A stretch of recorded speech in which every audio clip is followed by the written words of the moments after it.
Hallo ihr Lieben, heute werde ich euch mal zeigen, was ich hier so mit den Stanzen mache.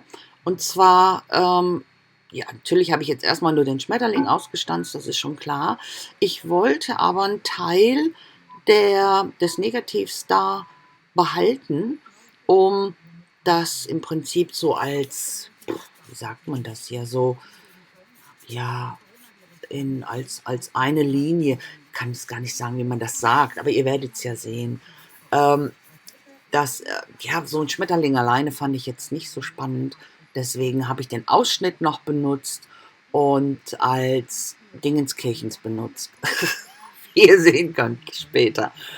Ich benutze hier Kraftpapier, werde das dann noch mit Vintage Photo Distress Ink benutzen, wie ihr jetzt seht, eigentlich sehen solltet. Ach so, ich gucke jetzt natürlich nach der Größe der Karte.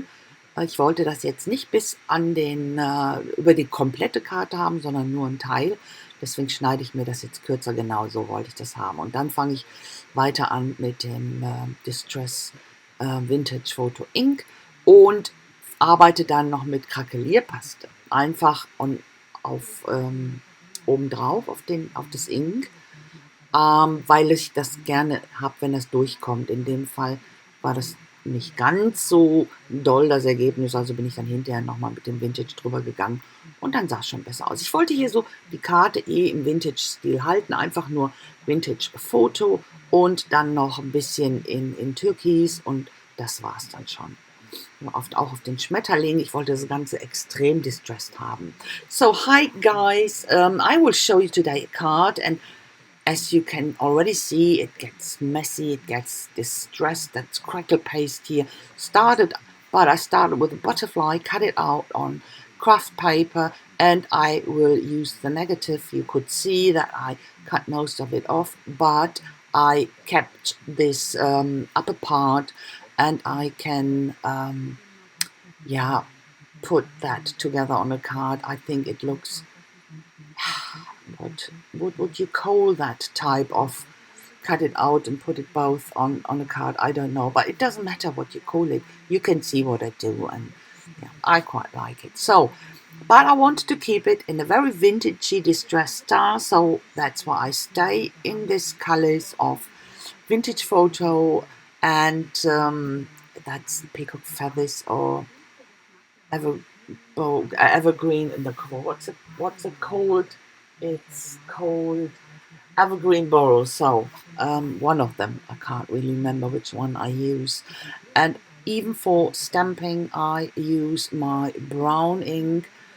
And I started actually with the Distress Vintage Photo ink on the craft paper, put some crackle paint on top, crackle paste on top, and because I thought it might soak through, what didn't do that much, that's why I went over it again, and then with my turquoise here, bit of stamping, and blend it out here with the same color, but I'm using the marker here, the distress marker, peacock feathers, and I colorize it a bit here and there. I didn't want to have that much color in there. So, und dann habe ich jetzt hier noch ein bisschen gestempelt, wie ihr gesehen habt. Ich benutze zum Kolorieren hier die Marker, die Distress Marker, in der gleichen Farbe. Ich wollte einfach nur diese beiden Farben haben, das Distress Ink, Quatsch, das Vintage Photo und das Peacock Feather, ein Evergreen Bower ist es, glaube ich, auch noch. So, dann habe ich diesen Hintergrund hier schon seit bestimmt einem Jahr oder so liegen. Ich weiß gar nicht mehr, aber ich glaube schon ein Jahr. Das ist einfach mit so einem 3D Embossing Folder gemacht. Und dann habe ich da auch mit Inks drüber gearbeitet.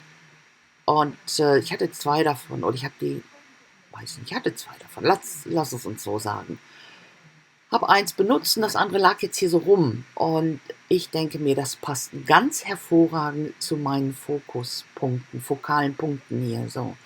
Dann habe ich so Metallblümchen, habe gedacht, das passt bestimmt super, konnte mich dann erst nicht entscheiden für welche, aber letztendlich nehme ich dann diese vollere, die filigrane, die ging irgendwie unter. So, you know, I had this background laying around since a year, I think, so it's made from a 3D embossing folder, and I put some inks on top, and then I had two of them. We used one, and the other one was laying around now here for a long, long time. But I think it's perfect here for my little butterfly for the vintage style. So I use it here. And you could see me getting out my metal flowers. I think they're perfect on it. I couldn't decide which one to use first, the very filigrane one or the other one, but the filigrane one wasn't really showing up, so using the other one. And then I thought there is a little bit missing, and it would be perfect for the style using this little frame for the word, but I had to work on it. It was paper, it's cardboard paper, it's cardboard and colorful, and I wanted to have it, of course, in the same style. That's why I went over with gesso first, white gesso, but it didn't cover everything. That's why I went over with black gesso and white again. So, and then I put it in browns, and yeah, that it looks a bit rusty, and yeah, I think it looks pretty much, it fits pretty much with the style. So dann habe ich hier mir gedacht, da fehlt noch irgendwas, und habe dann dieses kleine Schildchen genommen, das natürlich aus Pappe ist, mit bunt, und das wollte ich nicht. Dann habe ich erst weißes Gesso drauf gepackt, aber irgendwie ist es immer schwierig, mit weißem Gesso eine schöne Abdeckung zu bekommen. Deswegen habe ich erst schwarz benutzt, dann wieder Gesso in weiß, und fort is it. Dann habe ich das Ganze auch wieder mit grün und mit braun, sodass es ein bisschen rostig auch aussieht. Habe dann das Wort dahinter geklebt, und das passt dann perfekt. So, jetzt im Moment packe ich die komplette Karte zusammen, auch auf Kraftpapier, sodass es ein ganz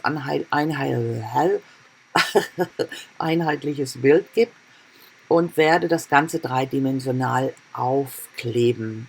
You know, I'm using for the card base cardboard, craft card, and I wanted to have it in one style, you know, and using 3D foam just to get my cutouts on dimensional and the butterfly as well, and that gives really a nice look with the depth, and I really like that. So glue that on with the same foam, cut it to size a bit, and of course the word with the frame and the flower will go on, but I have to glue that with something really properly here with a E6000. That will definitely stay. So, and that's it. You will see the close-up coming now. Ich habe jetzt hier mit die Blumen noch und das Schild mit dem E6000 geklebt, weil ich wollte schon, dass das drauf bleibt, damit das nicht abfällt, damit man es auch gut verschicken kann. So, das ist schon das Close-up. Guys, I say thanks so very much for watching. I hope you like it, and if so, please leave me a thumbs up, and a comment would be very much appreciated. I hope I will see you very soon with my next project. Until then, I wish you a fantastic time, but please don't forget to stay creative, guys. So, bye-bye.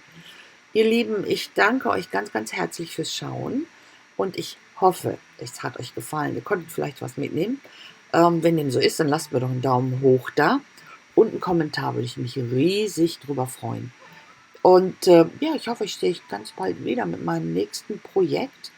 Bis dahin wünsche ich euch eine total schöne Zeit, aber bitte vergesst nie, bleibt kreativ. Also bis dahin, Leute, macht's gut, tschüssi!